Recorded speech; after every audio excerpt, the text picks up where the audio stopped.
Welcome back to Church in the World. This is part 2 of our discussion of caring for creation, the ELCA Social Statement from 1993. Today we're going to talk about the hope the church has and the call of the church to justice.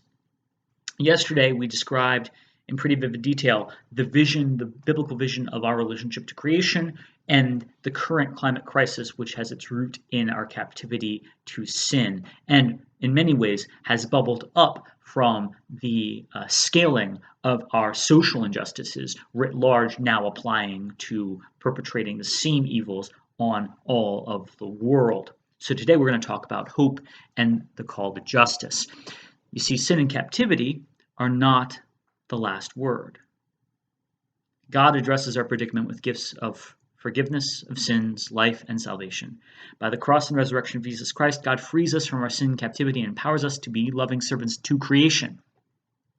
We are now driven to God's promise of blessings yet to come. Only by God's promise are we no longer captives of demonic powers or unjust institutions. We are instead captives of hope, Zechariah 9. Captured by hope, we proclaim God has made peace with all things through the blood of the cross, and that the Spirit of God, the giver of life, renews the face of the earth. God does not just heal this creation wounded by human sin. God will one day consummate all things in new heavens and a new earth where righteousness is at home, 2 Peter 3. Creation, which is now in captivity to disruption and death, will know the freedom it awaits. So let's pause there and recognize that we're talking about kind of the world as it will be, right? The eschaton. Christ will come, the world will pass away, but there will be a new heaven and a new earth. The dead will be raised imperishable, right? We're talking about this kind of vision of what God ultimately has in mind, and it includes creation. One of the problems with this idea of abusing creation is that because the world will pass away, that the creation doesn't matter. No, the present world as it is will pass away. In the new creation, right, there will be a renewal restoration of what God has made. There will be trees. And so there is no vision of creation that having gone away where there's just people now, right? What happens now is something that we should care about because the creation which we are forming relationships now will be a creation that is renewed with us and raised with us. And so we testify to this hope that inspires and encourages us, and we announce this hope to every people. We are to be a herald here and now to the new creation yet to come, a living model. Our tradition offers many glimpses of hope over despair.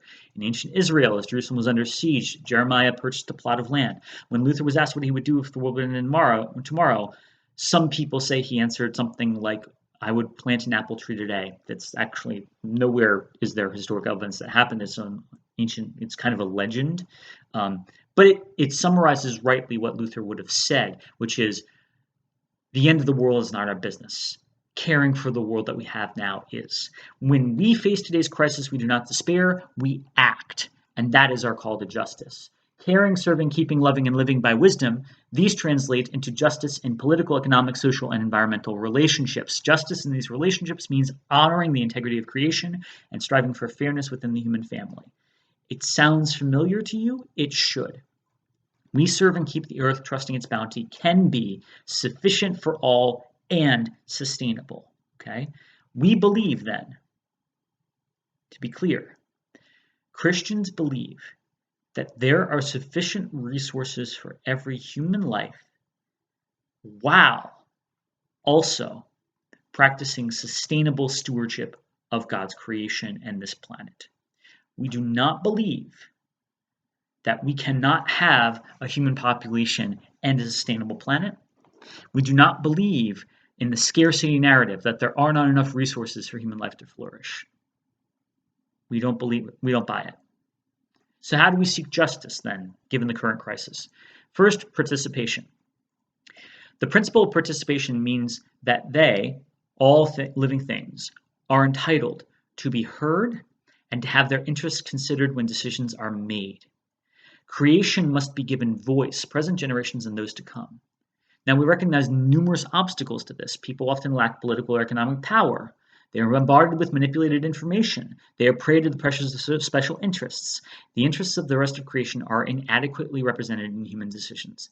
And therefore, we pray that our church may be a place where different groups can be brought together, tough issues considered, and a common good pursued, right? So first of all, justice means we listen to everybody and consider all those who can't be at the table and can't speak. And that includes not just human beings, but plants, animals, and natural forces, right? The lake can't come to the council meeting. Someone has to be a steward of the lake who comes to the council meeting and says, this is why you shouldn't dump toxic waste in the lake. So that's participation. We also are called to solidarity. The principle of solidarity means that we stand together as God's creation. We are called to acknowledge the interdependence, okay? Not independence, but interdependence with other creatures and to act locally and globally on behalf of all creation. Solidarity asks us to stand with the victims of fire, flood, earthquakes, storms, and other natural disasters. We recognize the many ways we have broken ranks with creation. The land and its inhabitants are often disenfranchised by the rich and the powerful. The degradation of the environment occurs when people have little to no voice in decisions because of racial, gender, or economic discrimination. This degradation aggravates their situation and swells the numbers of those trapped in urban or rural poverty. Okay? So again, solidarity. There are no teams here. And the only people who really want there to be teams, who profit from that, are the people who are already getting what they want at the expense of everyone else, feeding their own desires or their own perceived needs. And the way they've learned to do that, the rich and the powerful, is by ignoring ours, the other needs of creation and of other human beings. That is unacceptable. We are all one people, one world. There are no teams. We're all on the same team. We're also called to sufficiency. So we've talked about participation, we talked about solidarity, now we talk about sufficiency. The principle of sufficiency means meeting the basic needs of all humanity and creation. In a world of finite resources, for all to have enough means that those with more than enough will have to change their patterns of acquisition and consumption. Sufficiency charges us to work with each other and the environment to meet needs without causing undue burdens elsewhere. Sufficiency also urges us to care for arable land so that sufficient food and fiber continue to be available to meet human needs. We affirm the many stewards of the land who have been and are conserving the good earth that the Lord has given us. We recognize the many forces that run counter to sufficiency. We seek personal fulfillment in acquisition. We anchor our political and economic structures in greed and unequal distribution of goods and services. Predictably, many are left without resources for a decent and dignified life. Sufficiency, right? So participation, everyone deserves to be heard and everyone deserves to be considered when we make decisions. Solidarity, we're all on the same team. Sufficiency, we meet needs, not wants. And we recognize that those with more than they need are probably going to have to change their patterns of living so that those who do have needs that are not met might have those needs met. There is enough food to feed everyone. There may not be enough food to feed everyone all the dishes that they want to eat or all the foods that they like most. Sustainability, then, is our fourth call. Okay? The principle of sustainability means providing an acceptable quality of life for present generations without compromising that of future generations. Protection of species and their habitats, preservations of clean land and water, reduction of waste, care for the land are priorities. But production of basic goods and services, equitable distribution, accessible markets, stabilization of population, quality education, full employment, these are priorities as well. Neither economic growth that ignores environmental cost, nor conservation of nature that ignores human cost is sustainable. Both will result in injustice and eventually environmental degradation. We know that a healthy economy can exist only within a healthy environment, but that it is difficult to promote both in our decisions. The principle of sustainability summons our church and its global work with poor people to pursue sustainable development strategies. It summons our church to support U.S. farmers who are turning to sustainable methods and to encourage industries to produce sustainably. It summons each of us in every aspect of our lives to behave in ways that are consistent with the long-term sustainability of our planet. So, to summarize, how do we care for creation? 1, the principle of participation. Every part of creation, every person, every creature, and every feature of the land needs to be considered when we make decisions and should have a voice or an advocate at the table when we make that decision.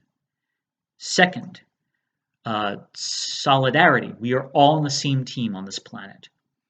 If you are suffering, then my team has lost that cause, and I need to help work to solve that suffering, to address it. Next is sustainability. Solidarity. Solidarity, sufficiency is next. Solidarity, sufficiency, and sustainability, right? Sufficiency, there is enough to go around to meet every need. There is not necessarily enough to go around so that no one has to change.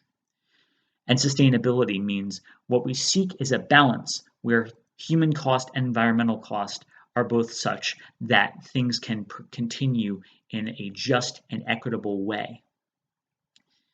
What this statement is saying in so many words, dear friends, is the way this is working right now is leading us further into an economic crisis and an environmental crisis based on injustice towards everyone involved. It cannot be sustained. And when it changes, it will mean changing how we live, how we produce, how we eat, how we structure our societies, what our economy looks like. All of that needs a complete rehaul. Think about this. This means education has to be revisited. The economics of compensation for employment have to be revisited. How we do incarceration if we do that, how we treat issues around reproduction has to do with that. How we treat issues of genetics in terms of crop development has to do with that. How we treat pollution has to do with that. How we treat criminal justice issues has to do with that. How we treat everything in our lives is part of this crisis. So now the day after Earth Day, yesterday I asked you to think about naming the ways in which your life participates in the climate crisis. Today, we can take that list and start saying, how can we make those changes, both on a personal level, and then are there changes we can advocate for at a larger systemic level that can begin to turn this system, this society, this global culture around so that we can no longer say that we are living in a society that divides us, in a world where if we don't have a voice at the table, our interests don't get heard, in a world where we don't believe that there's enough for everyone, in a world where we don't care about whether or not the system that we currently have will be able to work 30, 50, 100 years from now. What would it look like for us to begin moving in that direction? And how does the church involved? Tomorrow, we'll talk finally about the commitments of this church in light of the call to justice and committing ourselves to the principles of participation, solidarity, sufficiency, and sustainability. I hope you'll join me for that conversation. I hope this was helpful. Feel free to leave comments or questions below. If you'd like to join us for Sunday morning worship, that link is also in the description, as well as all the resources dealing with this week's parts and discussions. So I hope you'll avail yourselves of those resources, and I hope that you'll join me tomorrow. Until then, God bless.